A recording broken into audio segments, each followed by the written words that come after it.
Hello, welcome to Fort Warwick. I'm Bob Sheets, and this is the site of historic Fort Warwick, which was established here in 1774 by a colony of men, or a militia group, that walked here from Stanton, Virginia, and built a fort. The settlers that came here were Scots, Irish, or Scotch-Irish, and Germans, and any other European immigrants that could get here. There was free land out here, and there was nobody really here to say that it wasn't okay, because the Shawnee had already decamped to Ohio. They had found out that white people either sneezed on them and killed them, or they killed them by other means. So they had left this area. Now, this had been their hunting area. They had camped here, hunted here, villaged here for centuries. But they were happy to give this up. He goes to Shawnee Town. They signed a treaty. He's moved the border. He thinks this is going to be great. King George III is going to be happy with his leadership. By the time he gets back to Williamsburg in 1775, things have gone bad up in Lexington and Concord. And that news has traveled down, and the House of Burgesses in Williamsburg are in near revolt. Lord Dunmore has run out of town, especially after he tries to remove all the arms and powder from the armory. Then we have the American Revolution. And the fort here is now occupied for the next 8 years as a haven of safety for settlers in the area. What the British tried to do was arm the Native Americans, get them to attack on the frontier, to keep the men here home so they would protect their families, to keep them out of the Revolutionary Army. That didn't work. Many of my ancestors, two of which are buried, two of the 3 Rev War veterans we have in the cemetery out there are my ancestors. They served in the American Revolution. Fortunately, they made it home. That's why I'm here in this present configuration going on here. Several of the Greenbrier Valley forts were attacked. We don't know that Fort Warwick was ever attacked, but we find all sorts of fired musket balls along its walls. We believe that it was harassed at one time, if not formed.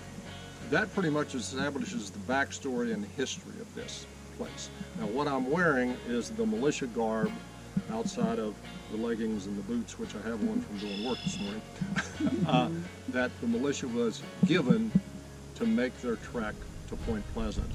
The frock, the hunting frock, was designed to protect them in inclement weather. They each were required to show up with a pound of powder and a pound of lead to be carried in the shot pouch and to be carried in the powder horn. Now, the reason I carry this weapon is because this is an example of an armament that we have actually excavated here. Basically, it's a British trade gun.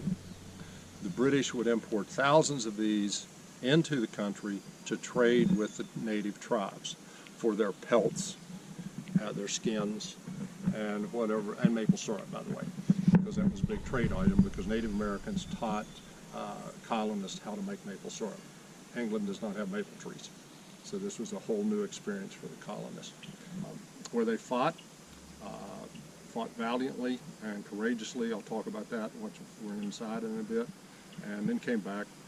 As I said earlier, thought this thing was over with. Then the Rev War broke out, and they left and fought for America's freedom.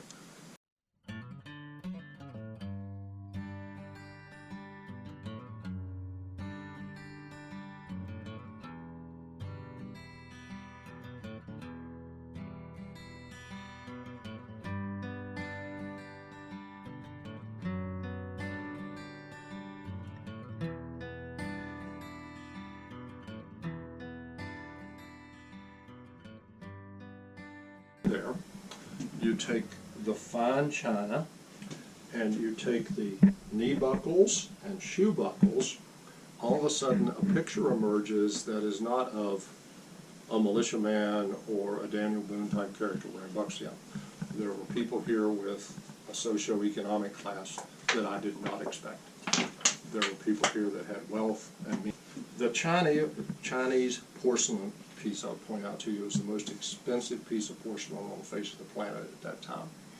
And a 4th grade student pulled that out of screen and asked Dr. McBride what it was, And he said, well, I'll tell you this, it's not supposed to be here.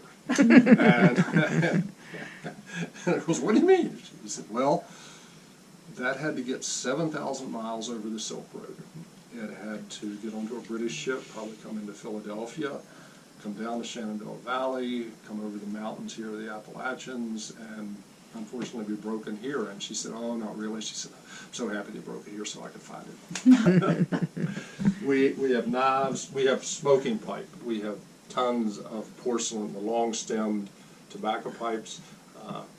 They smoked a lot of tobacco, or something, we're not sure. Bottom shelf of this cabinet, that's all.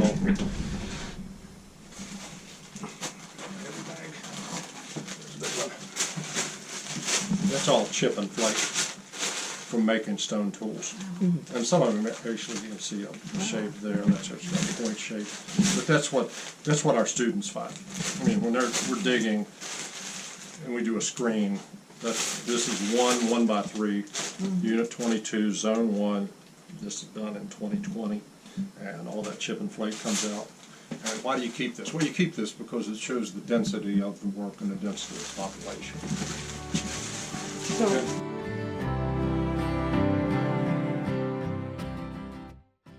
that mountain back there is called Buffalo Mountain. The mountain to the south of us is called Elk Mountain. And we had those herds. And so when they moved, they created large trails. They had to. They're big animals. Those are the trails that Native American tribes would follow, and subsequently those are the trails that colonists would follow. I-81 over in Virginia, the Warrior Road, that was a buffalo road. And now with LiDAR and various other imagings, you can actually see the remnants of that.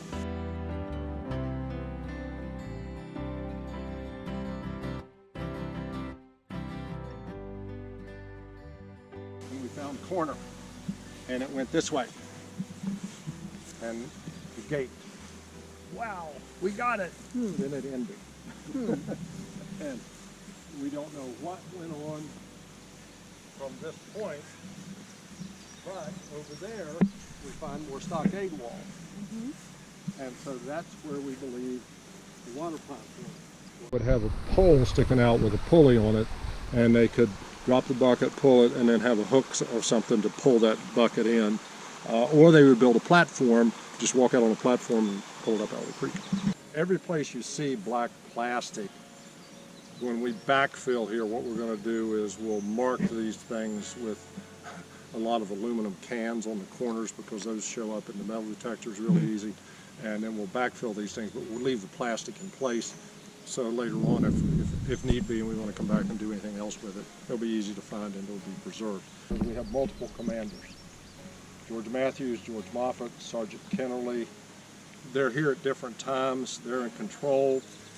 More people are coming. The fort's occupied longer. It's like your house. You start, you have kids, you have more people, you've got to add on. We think they fenced this. They didn't want to fence over there, and I'll tell you why. It's rocky. It's hard to dig. So they built some sort of structure here that gave them what you call enfiladed fire on the gate so they could control it. It also probably offered them an elevated position so they could see this big flat plain out here. Now, people go, well, that would have been woods. No, Native Americans created areas like this.